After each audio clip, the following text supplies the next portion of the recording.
বাহিৰত কি বৰষুণ ভিতৰতে বৰষুণ এই কথাষাৰ আজি প্ৰতিফলিত হৈছে আৰু এখন বিদ্যালয়ত উপস্থিত আছোঁ। এই বিদ্যালয়খনৰ নাম হৈছে লহৰীয়া জনজাতি প্ৰাথমিক বিদ্যালয়। লখিমপুৰ জিলাৰ গুণাৱতীত এই বিদ্যালয়খন অৱস্থিত আৰু এই বিদ্যালয়খনত যিটো বৰষুণ দিলেই পাঠদান কৰিব নোৱাৰে। মোৰ সৈতে এই বিদ্যালয়খনৰ প্ৰধান শিক্ষক আছে, মই কথা পাতিব যত্ন কৰিম। কি ক'ব বিচাৰিব যিহেতু আপোনাৰ বিদ্যালয়খনত যিটো বৰষুণ দিলেই পাঠদান কৰিব নোৱাৰে, গোটেই পানী ভিতৰলৈ পৰে? আমাৰ যেতিয়া বৰষুণ হৈ যায় এই বিদ্যালয়খনত পাঠদান আমাৰ যথেষ্ট অসুবিধা হয়, যিহেতু বাহিৰত যিমান বৰষুণ ভিতৰতো তেনেকৈ পৰে। আমি এতিয়া আহিয়ে পোনে বৰষুণৰ পানীবিলাক ল'ৰা ছোৱালীক লগাই আমি নিজেও চাফ চিকুণ কৰি পানীখিনি গুচাই লৈ পাঠদান আৰম্ভ কৰোঁ। আৰু ইফালে নি বৰষুণ হ'লে আমি ল'ৰা ছোৱালী গোটাই বৰষুণ নপৰা জেগাত নি পাঠদান কৰিব লগা হয়। আমাৰ ইমান অসুবিধা হৈছে, আমাৰ দুটাই ৰুম শ্ৰেণীকোঠা, 5টা শ্ৰেণী পঢ়াব লাগে, তাৰ ভিতৰতে অফিচ ৰুমো আছে। আমাৰ যথেষ্ট অসুবিধা হৈছে। এই সম্পৰ্কত আমি বিভিন্ন সময়ত বিভাগীয় কৰ্তৃপক্ষক আমি জনাই আহিছোঁ, কিন্তু আজি পৰ্যন্ত আমি ইয়াৰ সুফল পোৱা নাই বা বিদ্যালয়খনৰ মেৰামতিৰ কোনো সুবিধা পোৱা নাই। অথচ আমি পাঠদান কোনো নাই ক্ষতি কৰা নাই, আমি নিয়মীয়াকৈ পাঠদান চলাই আছোঁ।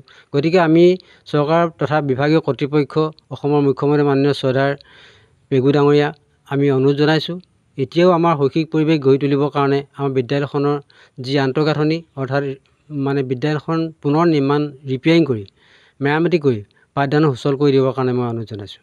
বিদ্যালয়খনৰ অৱস্থা একেবাৰে বেয়া, খুব বেয়া। হয়, কি ক'ব বিচাৰিব? মই এটা ক'ব বিচাৰিছোঁ, আমাৰ বিদ্যালয়খনতো বহুত মানে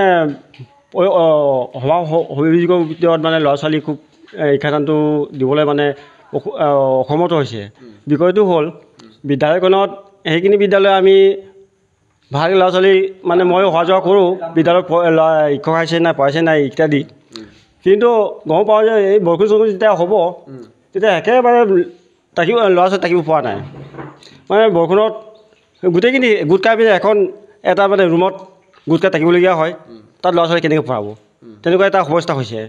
আৰু ভাবোঁ আমি এইখিনি বিদ্যালয় আমাৰ এই মিচিং গাঁৱৰ ভিতৰত এখনেই বিদ্যালয়, সেইখন বিদ্যালয়ৰ যি ল'ৰা ছোৱালী শান্তিভাৱে শিক্ষাদান দিব নোৱাৰে, তাৰ প্ৰতি আমাৰ বহুত মানে মনবিলাক বেয়া লাগে। এইখিনি যায় ভৱিষ্যত চৰকাৰে যেন ব্যৱস্থা গ্ৰহণ কৰে বুলি ভাবোঁ। আৰু তাৰ লগতে মই ভাবোঁ যিসকল চৰকাৰী মানুহ আহে, তেতিয়া আমি কৈছিলোঁ যে এই ৰান্ধনীঘৰখনৰ আৰু ৰান্ধনীঘৰৰ বিষয়টো আমি এখন ভালকৈ মানে এখন বিদ্যালয় নিচিনাকৈ এখন ৰান্ধনীঘৰ স্থাপন কৰা হ'লে আৰু এখন স্কুলঘৰ মেৰামতি কৰিও আৰু এটা ৰুম বঢ়াই দিয়া হ'লে, এইখিনি মই কামনা কৰিছিলোঁ। পঞ্চায়তৰ ফালৰ পৰা একো ব্যৱস্থা কৰা? পঞ্চায়তৰ ফালৰ পৰা ব্যৱস্থা কৰিম কৈ থাকে, আজি পৰ্যন্ত তেনেকৈ কৰি পোৱা নাই। বৰষুণ দিলে পাঠদান বন্ধ হৈ পৰে, কি ক'ব বিচাৰিব? স্কুলত আমাৰ ল'ৰা ছোৱালী বাৰু আহে, বৰষুণ দিয়াৰ পাছত ল'ৰা ছোৱালী এই বৰষুণটো পানী পৰা নপৰাটো কৰ্তৃপক্ষই অকণমান আমাক দেখুৱাই দিছে। এই দেখুৱাই দিয়াৰ ফলত আমাৰ কৰ্তৃপক্ষৰ ফালৰ পৰা আমি গম পোৱা মতে স্কুলৰ একদম বৰষুণ পৰিলেই পানী একদম থাকিব নোৱাৰা অৱস্থা হৈছে বুলি কোৱা শুনিছোঁ। গতিকে লৈ আমাৰ যিটো আমাৰ বিভাগীয় অনুষ্ঠানত যিবোৰ টকা কথা কোৱা মতে আমাৰ এই অনুষ্ঠানলৈ যি কিবা সহায় এটা কৰি দিবলৈ মানে মই ইমানতে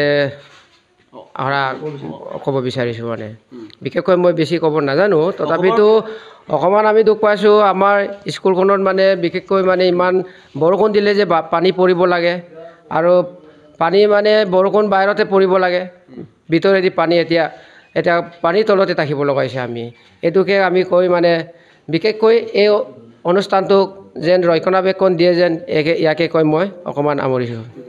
যিকোনো খবৰৰ বাবে যোগাযোগ কৰক 7099017330 লগতে 7099017110 নম্বৰত।